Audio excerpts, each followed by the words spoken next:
Se você acha que a história da Catelyn Stark terminou no Casamento Vermelho, então se prepare, porque nos livros ela volta dos mortos, mas não como antes. Ela volta diferente. Agora ela é conhecida apenas como Senhora Coração de Pedra, a líder de uma vingança fria e sangrenta contra os traidores dos Stark.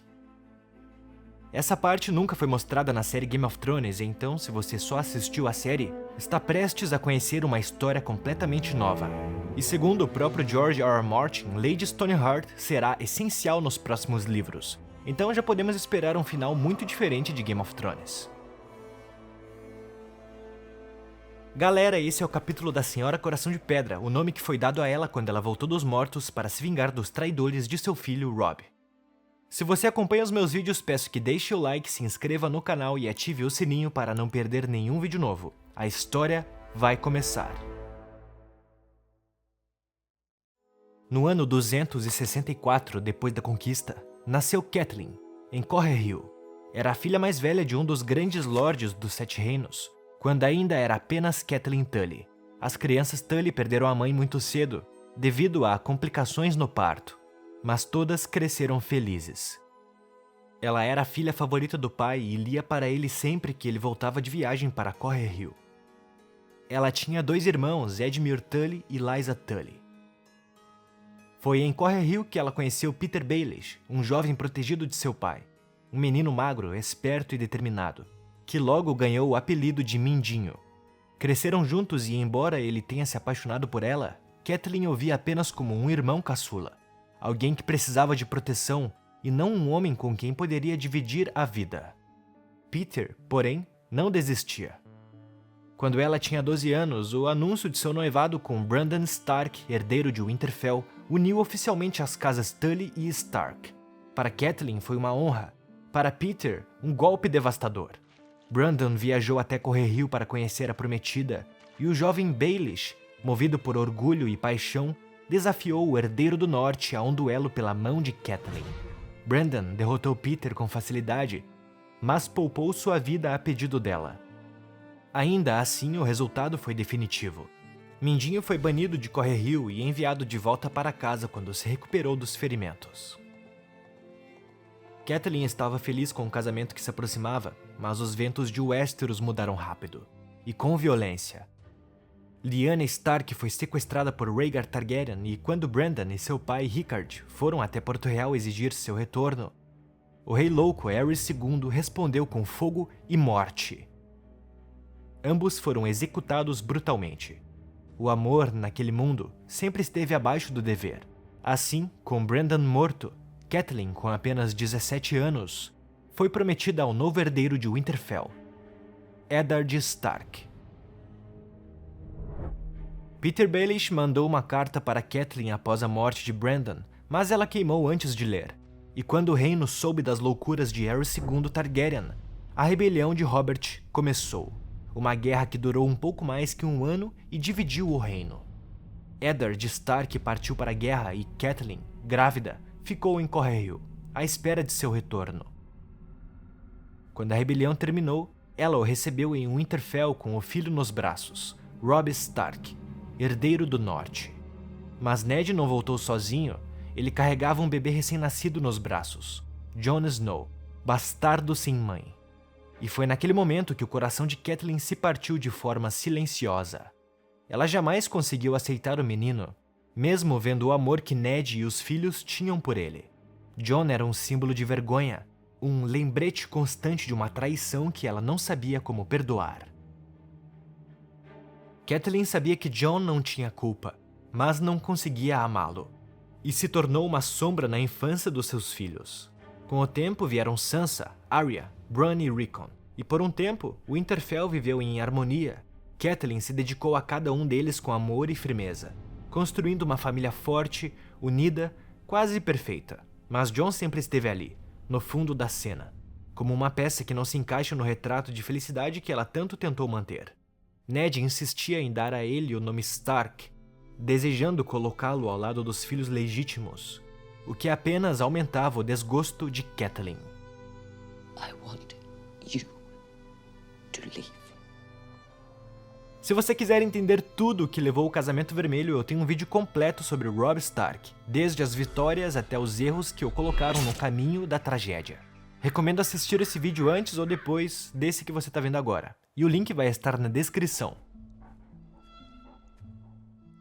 Após o Casamento Vermelho, os Frey não pouparam nenhum gesto de crueldade para marcar sua traição. O corpo de Robb foi decapitado, e em um ato macabro que zombava da profunda ligação entre o jovem rei e seu lobo gigante, Vento Cinzento, os traidores costuraram a cabeça do lobo ao corpo mutilado de Robb, colocando sua coroa de bronze sobre a cabeça do animal, uma afronta simbólica e cruel ao legado do Rei do Norte.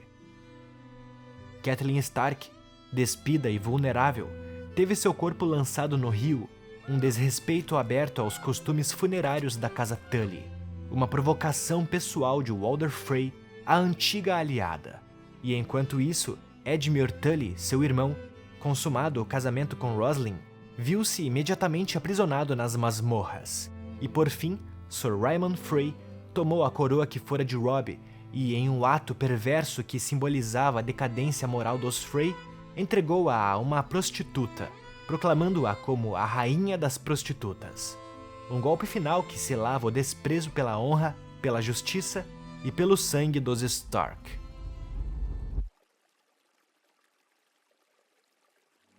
Três dias após sua morte no Casamento Vermelho, o corpo de Catelyn Stark boiava no tridente.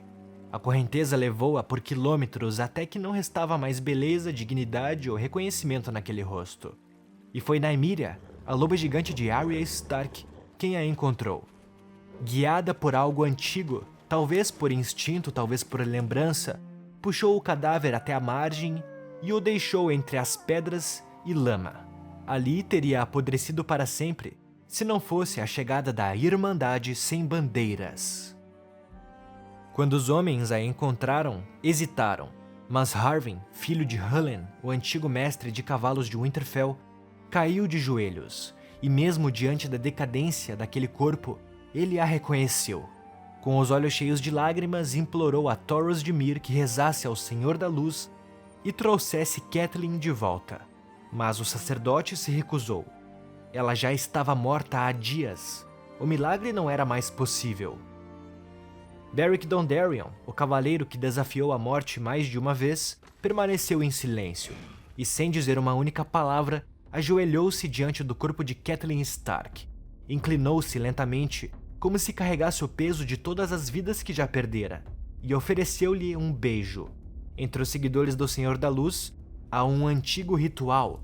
Quando alguém morre, os sacerdotes colocam fogo em suas próprias bocas e sopram as chamas sobre o corpo, acreditando que o fogo purifica, que ele é a centelha divina, a oferenda do Senhor da Luz. Harwin e Thoros, da Irmandade Sem Bandeiras, chamavam esse ritual de O Último Beijo. Beric caiu morto logo após passar sua vitalidade para ela, e Catelyn abriu os olhos. Mas o que despertou naquele instante não era mais a Senhora de Winterfell. Algo frio, silencioso e vingativo havia tomado seu lugar. Ela não falava, não chorava, não sorria. A garganta cortada a impedia de formar palavras. Tudo o que podia emitir eram ruídos secos, sussurros de dor. Quem falava por ela era Harwin, o mesmo que reconheceu seu corpo. Ele passou a servir a sua antiga senhora com um fanatismo cego, traduzindo seus gestos, obedecendo seus comandos. E quando ela apontava, ele interpretava. Quando ela acenava, ele ordenava. Sob seu comando, a Irmandade Sem Bandeiras mudou. Deixaram de lado os antigos ideais de justiça e agora perseguiam apenas vingança. Frey, Lannister, Bolton, traidores, soldados, inocentes, todos os suspeitos eram arrastados à sua presença. E ela observava com os olhos fundos, deformados pela morte, e então fazia um gesto. Harwin interpretava, e o veredito quase sempre era o mesmo. A Irmandade Sem Bandeiras, sob a liderança dela, já não era mais a mesma. A nova líder, marcada pela morte, pela traição e pela dor, conduzia seus seguidores não como uma comandante, mas como um símbolo aterrador da fúria dos inocentes massacrados. Com o tempo, o grupo se tornou nada mais, nada menos do que um bando de foras da lei. Muitos dos membros antigos, como Edric Dane e Anguy, abandonaram a Irmandade, incapazes de continuar servindo àquela que um dia fora Catelyn Stark. Restaram os mais endurecidos, homens como Harwin, que outrora havia servido como guarda em Winterfell, Len Lemoncloak, um membro desonesto, e o ferreiro Gendry, o bastardo de Robert Baratheon. Relatos começaram a circular pelas terras fluviais, histórias sobre uma mulher encapuzada que liderava execuções, enforcando nobres e soldados dos Frey e Lannister, sem julgamento ou misericórdia. Os aldeões a chamavam de Lady Stoneheart, uma criatura que, segundo os contos, fora uma vez morta pelos Frey e trazida de volta pelo beijo ardente de um amante caído. Em muitos desses contos dizia-se que nem ela nem seu ressuscitador podiam morrer, e que onde quer que andassem, a morte os seguia. A lenda crescia e o terror que a acompanhava espalhava-se como fumaça. Os que caíam em suas mãos raramente voltavam para contar. Os Frey, mesmo com o apoio de homens como Blackwalder, falharam repetidamente em localizá-la ou conter sua ira. A justiça havia morrido com Beric. Quando cruzaram o caminho de Brienne de Tarth, Podrick Payne e Sir Haile Hunt receberam a notícia de que a mulher de Tarth procurava Sansa Stark, por ordem de Jaime Lannister. Apesar das intenções alegadas por Brienne, o grupo foi capturado após a morte de Horge e Biter, na estalagem da Encruzilhada, e levado à Colina Oca, o novo refúgio da Irmandade, onde sua verdadeira líder aguardava. A mulher encapuzada revelou-se ser aquilo que restava de Catelyn Stark. Brienne logo percebeu que não havia compaixão nos olhos vazios daquela criatura, apenas a sede por vingança. A espada de Brienne, cumpridora de promessas, foi entregue à Lady Coração de Pedra, que a rejeitou. Para ela, aquela lâmina não era símbolo de honra, mas uma traição, forjada a partir de gelo, a espada ancestral dos Stark, transformada em presente dos Lannister. A Irmandade via em Brienne uma traidora, alguém que servia aos assassinos de sua antiga casa.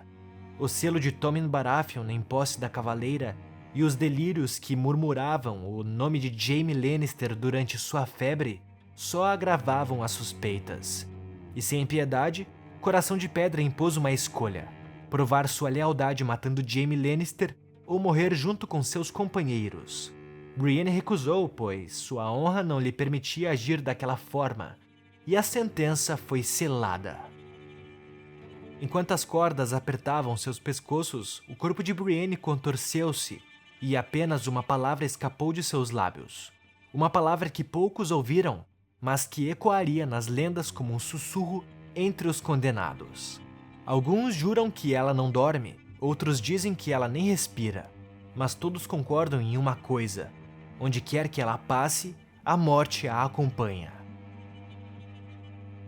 A última aparição de Lady Stoneheart nos livros foi no ponto de vista de Brienne. Tudo o que sabemos até agora é isso, galera. Relatos indicam que Coração de Pedra executou Sir Ryman Frey, herdeiro das Gêmeas, junto com sua prostituta e todos os seus homens. A coroa de Robb Stark, tomada de Corre Hill e colocada na cabeça da prostituta como zombaria, foi recuperada por ela. Quando Brienne foi conduzida à sua presença, a coroa encontrava-se em seu poder. O desaparecimento de Jaime nas terras fluviais dias depois sugeria que a armadilha havia sido armada com sucesso. Brienne o teria atraído, talvez em desespero, talvez em resignação. A criatura que um dia fora Catelyn Stark permanece viva, ou algo próximo disso. George R. R. Martin confirmou que ela retornará nos próximos capítulos e que ainda desempenhará um papel crucial em Os Ventos do Inverno. Galera, comentem aí embaixo o que vocês acham dela. Será que Jon Snow vai voltar diferente também? Esse lance de ressuscitar nos livros é um pouco diferente do que na série. Beric, por exemplo, sempre que voltava, perdia seus traços de humanidade. Será que Catelyn vai ter algum propósito maior? Ou será sempre a Senhora Coração de Pedra? O que vocês acham? Não se esquece de conferir o meu vídeo sobre Robb Stark. Muito obrigado por assistir, te vejo no próximo vídeo.